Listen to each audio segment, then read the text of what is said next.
عزیز چهره خیلی جالب که همه شما خوب میشناسید. کی رو یافتی؟ در چند لحظه نبودنی من؟ نیسو خانم. منیره حکیمова. شما پیشواز گیرید، من آماده میشوم. مرحبا.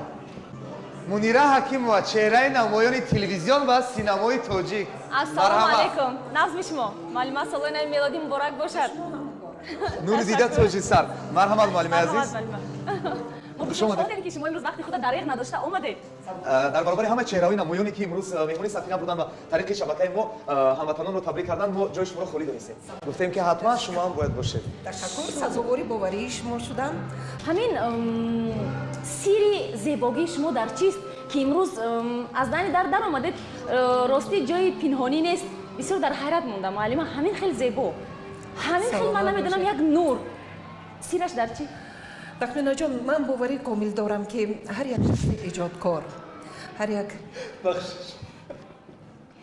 من این خیلی سوالی من ندادم.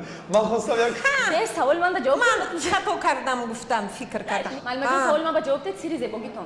تخمینه جان، من باوری کامل دارم که هر یک شخص ایجادکار، هنرمند با خود نور دارد، زیرا که همون استعداد شد. معلم یک دیگه سیری زیبایی شما در چیست؟ تخمینه جان، من باوری کامل دارم که هر یک شخص ایجادکار، هنرمند با خود نور دارد، نوری که همون خدای مهربان برایشان استعداد را نصیب می‌بیند و این نور را برای مردم باید که ما افشاگر باشیم، نور پاشیم، صنعت خود را، هنر خود را، استعداد خود را به مردم تقدیم نماییم و گمان میکنم که هر یک شخصی که در این جاده دست میزند، کار میبرد، با هم باطنا هم ظاهرا باید پیش از همه زیبا باشد. معلم سوال اساسی که اینجا شما دعوت شدید، تمنیات شما در سال نو میلادی و تمام مردم شریف تاجیکستان چی است؟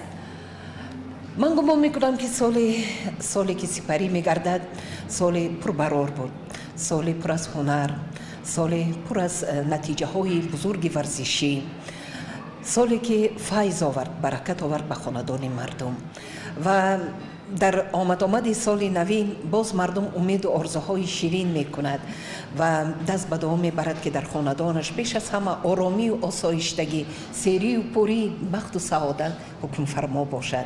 پس خجسته باد قدوم مبارک سال نو میلادی. تشکر معلم. یک سوال دیگر من داشتم. معلم جان، تمنیات شما برای سال 2014؟ حضور گفتم که این چی بود؟ معلم میگم این دیوانه شده است. تمنیات شما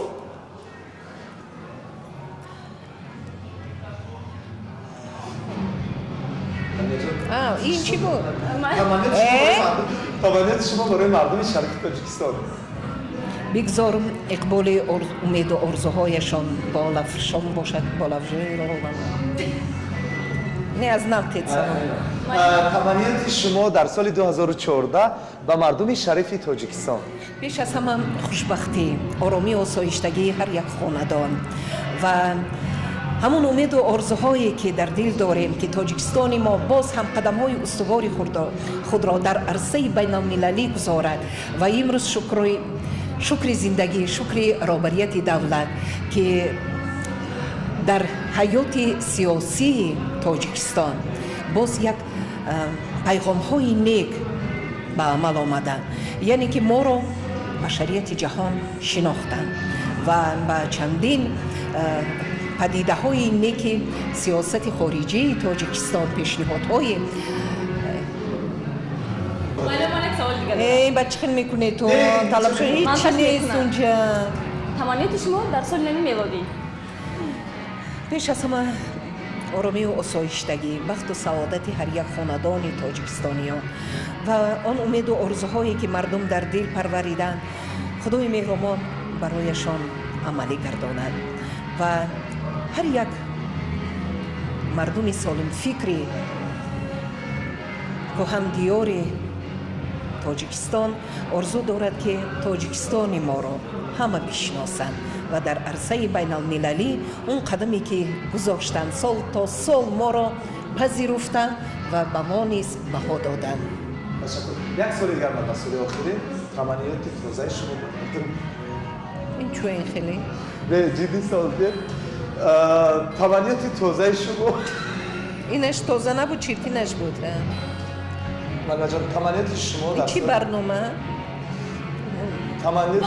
برنامه تون چی برنامه؟ برنامه اساسی تلویزیونی سفینه. تمانیتی شما در سال 2014 و مردم شریف تاجیکستان بیش از همه آمد سال نوین میلادی را به تمام مردم شریف تاجیکستان، کهندیار ما، پر از فرهنگ و معرفت ما، طبیعتاً شاعر ما، خلق زیبای ما، وقت و سعادت، آرامی و آسایشتگی، سیری و کوری و اون امید و آرزوهای شیرینی که در دل دارند پروریدن، خدای مهربان همیشه عملی گرداند.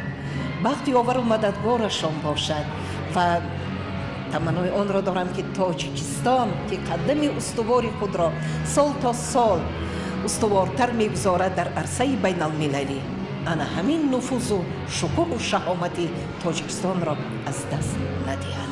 سلامت باشید معلم. نه من فکر میکنم که سوال ها بس است برای که من میدونم که طلب شو باز چی سوال میدید تمانیت شما در سال 2014. خواهش میکنم معلم رسمی خودتون مامورم این کی بود؟ جایی. stand up.